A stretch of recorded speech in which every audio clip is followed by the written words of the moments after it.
Here it is, our sportsNOLA.com trivia question. We got a ton of answers here.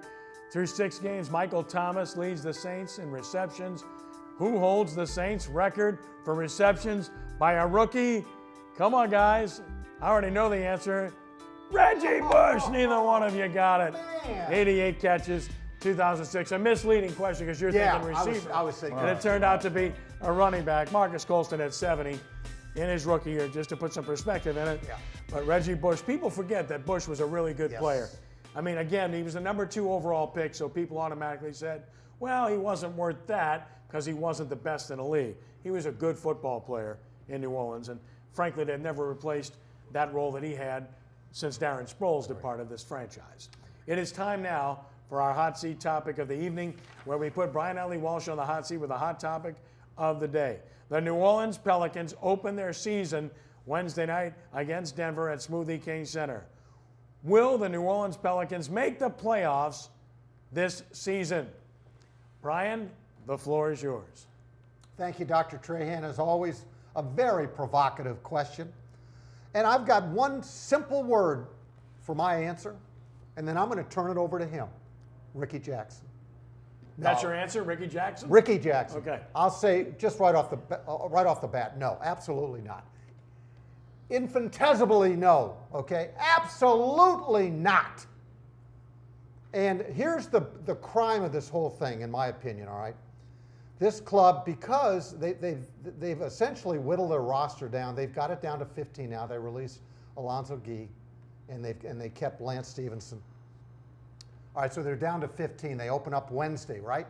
This club is coming off a 30-52 record last year. What they did with that year, every step that they took forward of the previous 3 or 4 years, they took 2 steps back. And in this market, you can't afford to do that, okay? They've probably lost season ticket holders.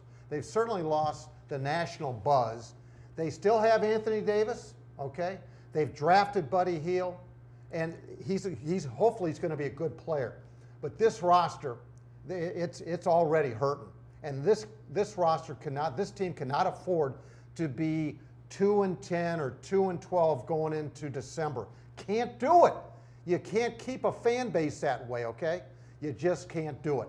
And they're already missing Holiday, Pondexter, and Evans, all right?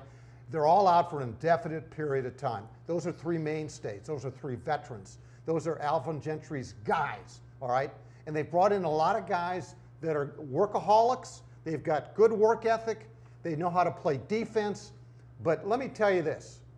Who are you going to go see? Anthony Davis has got to stay healthy, okay? He's got to stay healthy. Last year, they lost 351 games combined due to injuries. This franchise can't afford to do that, okay? And so my answer is simple. You look at the West, all right? I mean, I can come up with 10 teams right now off the top that are ahead of the Pels. The Pels are going to be fighting for the 11th, 12th, 13th spot, in my opinion. And that's if they stay healthy, okay? And that's a big if. So I say absolutely not. Ricky? I mean, my thing is, you bring a coach in and you don't give him a lot to work with. You got Anthony Davis, one of the top 5 players in the NBA, and you don't surround yourself with some good players around him. And I just take that as a setback. Why, you know, I mean, you get rid of Anderson and them, you get rid of a lot of guys, and you don't bring nobody in that's better than those guys. So how can you be better? And people are going to look at the coach and try to say what he's not doing. But if they gave me and you and Ken the team, we're going to do the same thing he's going to do. We're going to get out there and get a couple wins, and that's going to be it, because you don't really have nothing to win. So I just don't understand who doing the basketball and bringing the talent in that they're bringing in. I just don't understand it, how, you know what I mean, Mr. Benson go put all this money out, and he trusts these guys to bring him a winner bike, and they're just not bringing the product. Well, I go back to if I'm going to a game, I want to be attracted to a team, okay? And other than Anthony Davis right now, okay, there's not a whole lot to sell to the public right now. The established person is the general manager, Dell Demps, okay? And I know that there's people on this dais that think there should be a change there perhaps. Maybe even should have been a year or 2 ago, okay? you wonder how long, if he has a short leash or a long leash.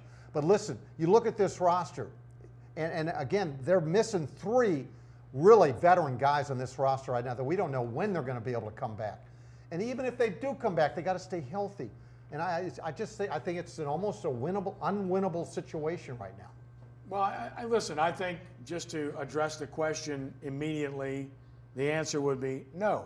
I don't think they're better than last year. In fact, I think they might be a lesser team than last year, primarily because of who they let go, as Ricky mentioned, and they weren't great guys at all, but also because of health. Who's your point guard? Yeah. Last year, you wondered about your 3 spot and your center spot. Well, now you've got to worry about your point guard, maybe the most important position on the floor, to go along with your 3 spot and your center spot. You still got Ashik and Ajinça at center. You really think you can win with that? Who's your 3? Who's playing small forward? Would Pondexter be that guy? Forget about him. Look, he hasn't played in over a year. And then you're looking at the point guard spot. Frazier, Galloway, is that your answer? To go along with Anthony Davis, who's sitting here saying, why did I sign this long-term deal? And then, of course, Buddy Hield, nice rookie, but he's a rookie. Yeah. And he's a shooter. It's going to be hot and cold. It's going to take time. They do have E'Twaun Moore, who can really be the guy to carry that role as a starter, and I think he's a nice, solid, serviceable guy. And Lance Stevenson, if his head's screwed on right, he can be a nice asset for you and score. But again, you're replacing Holiday, who's not here, Evans, who's hurt, then you're replacing Anderson, who's not here, Gordon, who's not here. Did you really fill all that with what you brought in? I don't think so. And those guys weren't going to win for you either on a long-term basis. So construction of roster, I don't see it. I don't think this team's going to make the playoffs. I sincerely hope I'm wrong. Minnesota's a high-flying, improving young team. Watch them. Utah, if Hayward's healthy, watch them. And you know about the stalwarts, and nobody's going to beat Golden State anyway, so why are we even having this discussion? When we return in just a moment, we'll talk college football as Sports NOLA TV continues.